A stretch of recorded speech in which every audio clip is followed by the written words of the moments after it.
Welcome back to the YouTube channel. तो अभी कुछ ही दिन पहले न्यूजीलैंड ने एक और वर्क वीज़ा लॉन्च किया है जिसका नाम है migrant exploitation protection work visa.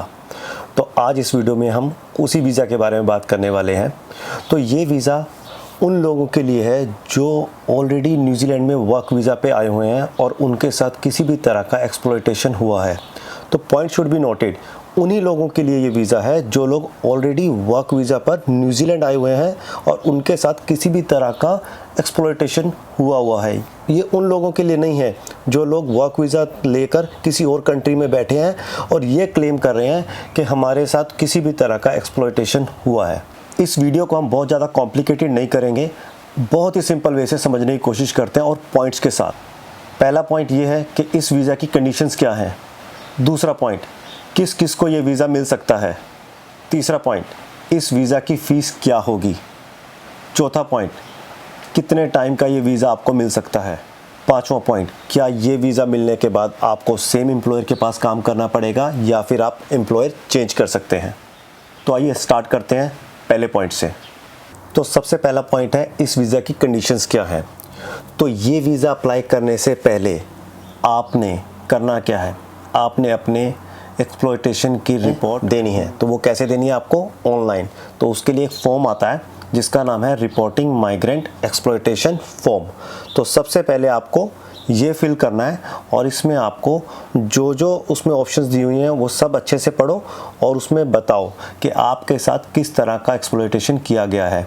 अब एक्सप्लॉयटेशन किन किन तरह का होता है ये जान लीजिएगा। सबसे पहले किस किस तरह का एक्सप्लॉयटेशन माना जाता है। अब आपको आपके कॉन्ट्रैक्ट से कम पैसे मिल रहे हैं या वर्क प्लेस पे आपको मेंटली एक्सप्लॉइट किया जा रहा है, फिज़िकली सेक्सुअली किसी भी तरह का आपको एक्सप्लॉइट किया जा रहा है या फिर सोशली आपको एक्सप्लॉइट किया जा रहा है, इस तरह की कोई भी एक्सप्लॉयटेशन आपके साथ हो रही है तो वो आती है आपकी एक्सप्लॉयटेशन एक्ट में। तो अब ये तो क्लियर आपको हो ही गया होगा कि अगर आपको ये वीज़ा चाहिए तो आपको सबसे पहले एम्प्लॉयमेंट न्यूजीलैंड में अपने एम्प्लॉयर की रिपोर्ट करनी बहुत ज़रूरी है और वो फॉर्म फिल करना बहुत ही इंपॉर्टेंट है। नंबर 2 पॉइंट, अब ये किस किस को ये वीज़ा मिल सकता है। तो देखो, जब आपने एम्प्लॉयमेंट एनजेड में अपनी रिपोर्ट सबमिट करा दी तो उसके बाद होगा क्या, एम्प्लॉयमेंट एनजेड आपकी रिपोर्ट को एसेस करेगी। एसेस करने के बाद आपको एक लेटर इशू होगा। लेकिन उससे पहले बात ध्यान से सुनना, अगर असेसमेंट में ये पता लगता है कि ये जो रिपोर्ट आपने की है वो फेक है, वो जेन्युइन नहीं है, आपने कुछ भी लिख दिया उसमें वर्क वीज़ा लेने के लिए या फिर अपना एम्प्लॉयर चेंज करने के लिए, तो वो असेसमेंट आपकी फ़ेल हो जाएगी, आपको असेसमेंट लेटर नहीं मिलेगा। तो बस ये ध्यान से समझना ज़रूरी है कि आपकी रिपोर्ट जेन्युइन होनी चाहिए। अगर आपकी रिपोर्ट जेन्युइन है, उसमें सब सही है, पाया जाता है, क्योंकि एम्प्लॉयमेंट एनजेड आपकी रिपोर्ट एसेस करेगी, वो सारा गो थ्रू करेगी उस प्रोसेस को जो उसका प्रोसेस है। अगर उसमें ये पता लग जाता है कि ये रिपोर्ट जेन्युइन है, फेक नहीं है, तो आपको एक लेटर इशू हो जाएगा। तो उस लेटर से होगा क्या, आप 1 महीने के अंदर अंदर अपना वर्क वीज़ा अप्लाई कर सकते हो। नंबर 3, इस वीज़ा की फ़ीस कितनी होगी। अब देखो, इस वीज़ा की कोई भी फ़ीस नहीं है, बस आपने एम्प्लॉयमेंट न्यूजीलैंड में रिपोर्ट सबमिट कराई और रिपोर्ट से आपका असेस हुआ। असेसमेंट के बाद आपका लेटर इशू हो गया। जैसे ही आपके पास असेसमेंट होने के बाद लेटर इशू होती है, आप ये वीज़ा 1 महीने के अंदर अंदर सबमिट कर दो बिना किसी फ़ीस के। नंबर 4 पॉइंट, कितने टाइम में ये वीज़ा आपको मिल जाएगा।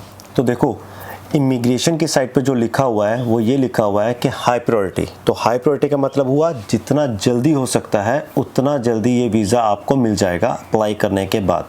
हाँ, ये वीज़ा आपको 6 महीने का मिल सकता है। और हाँ, ये भी डिपेंड करता है कि आपका जो करंट वीज़ा स्टेटस है वो क्या है। तो मेरी स्टडी के अकॉर्डिंग ये वीज़ा आपको 6 महीने तक का ही मिलेगा। अब लास्ट पॉइंट, क्या वीज़ा मिलने के बाद आपको सेम एम्प्लॉयर के पास ही काम करना पड़ेगा। तो नहीं, ऐसा कुछ नहीं है। आपको वीज़ा मिलने के बाद आप फ्री हो, आप किसी भी एम्प्लॉयर के साथ काम कर सकते हो। आप अपना जो 6 महीने का आपको वर्क वीज़ा मिला है उसमें कोई भी एम्प्लॉयर आप ढूंढ सकते हो और उसके साथ आप काम कर सकते हो। आई होप आपको ये वीडियो पसंद आई हो। तो बस चैनल की सपोर्ट के लिए लाइक, शेयर एंड सब्सक्राइब जरूर कर दीजिएगा। Thank you.